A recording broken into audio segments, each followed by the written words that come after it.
pessoal! Na aula de hoje vamos falar um pouco sobre os diálogos que os textos têm entre si.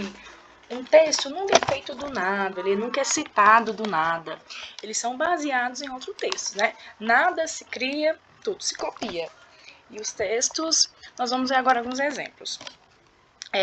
Depois que vocês lerem todo o material, vocês vão responder essas questões. De que maneira um texto pode se relacionar com outro? Ele pode citar, né? A gente pode fazer referência a personagens, a temas. Vocês já leram algum texto no qual viram uma parte de outro texto ou fizeram lembrá-lo? Qual? Depois vocês vão responder essas questões, vocês deixam por último.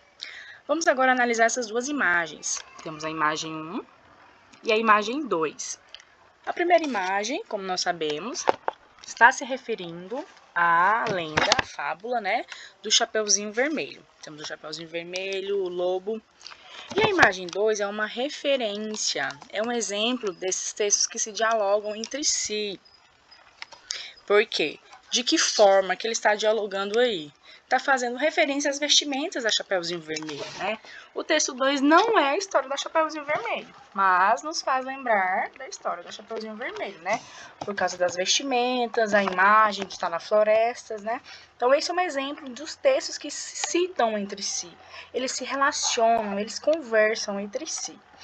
E a partir dessas duas imagens, imagem 1 e imagem 2, vocês vão responder as questões. Que tipo de linguagem é utilizada em cada imagem? Desenho ou fotografia? Vocês vão colocar que a imagem 1 é desenho ou fotografia e o que é a imagem 2? É desenho ou fotografia. 2. O que há em comum quanto às personagens? Né? O que é de comum aqui que a gente pode ver em relação às duas moças? Na imagem 1 e imagem 2, o que elas têm em comum? O que elas têm parecido? Vocês vão citar tudo que vocês acham que tem parecido aí, tá? 3. Quais os espaços são apresentados em cada imagem? Onde é o local apresentado em cada imagem? Qual é o local da imagem 1? Qual é o local da imagem 2? Vocês vão colocar, tá? Essa é a questão 3. 4. Qual conto, qual história, podemos relacioná-las às imagens? Elas estão relacionadas a que história? Vocês vão colocar aí. Qual das imagens anteriores representa a seguinte fragmento do Chapeuzinho Vermelho? Então, vocês vão escolher se é a imagem 1, se é a imagem 2, que refere-se a esse trechinho aqui. A menina ia por uma trilha, quando, de repente, apareceu-lhe na frente um lobo enorme, de pelo escuro e olhos brilhantes.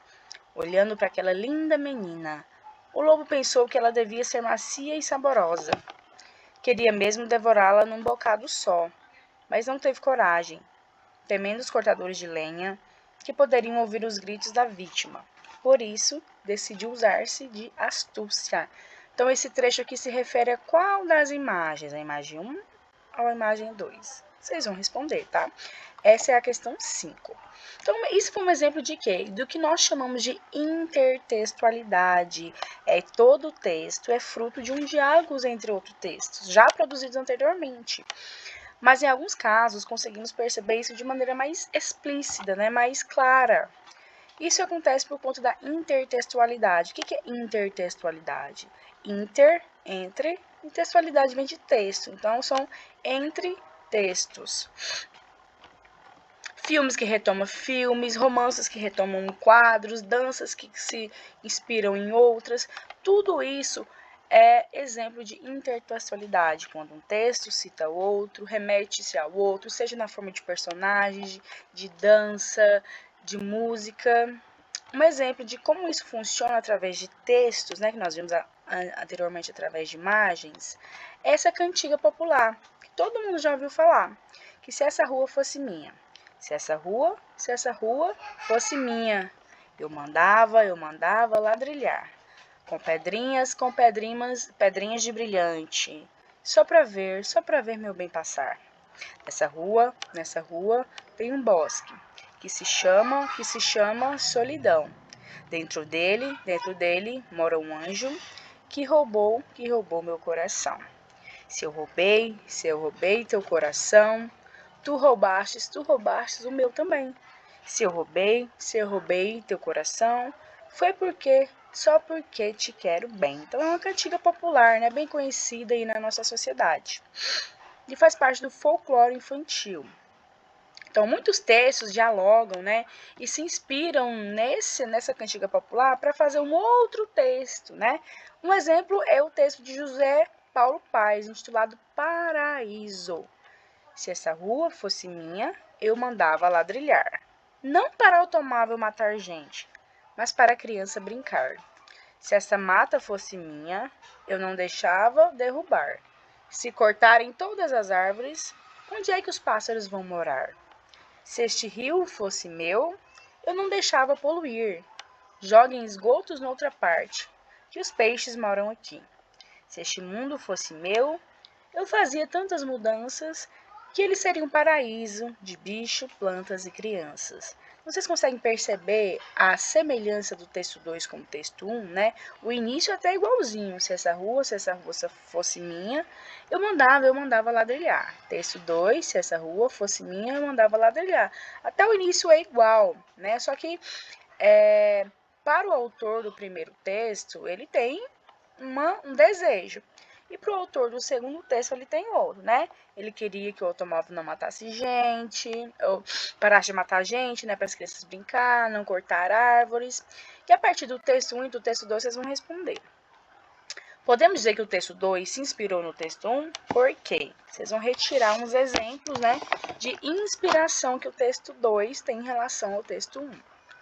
Segunda questão, o que o eu do texto faria se ele fosse dono da rua, né? Então, a pessoa que está falando lá no texto 1, o que ele queria se ele fosse dono da rua? O que ele desejaria? O que ele ia fazer se ele fosse dono da rua? Né? E 3, né? O que o eu do texto 2 faria se ele fosse dono da rua? O que ele faria de diferente? Qual que é o desejo dele, tá? 4. Segundo o texto 2, o que seria um paraíso para o autor? O que é um paraíso segundo a visão dele? Vocês vão colocar. 5. No texto 1, a que se refere o elemento grifado, dentro dele mora um anjo. Dentro dele mora um anjo. Dentro dele quem? Esse dele está se referindo a quem? Vocês vão voltar lá no poema e vão identificar quem é esse dele, tá? 6 e última questão. Se essa rua fosse sua, como que ela seria? Né? O texto 1 ele dá a opinião do autor, o texto 2 também. E vocês, se essa rua fosse sua, qual seria uma rua ideal para vocês viverem, para vocês morarem, tá? Você pode construir seu texto em prosa, ou seja, como na forma de texto normal, ou na forma de versos, que é a estrutura do poema, tá? Pessoal, são essas questões de hoje e qualquer dúvida é só perguntar.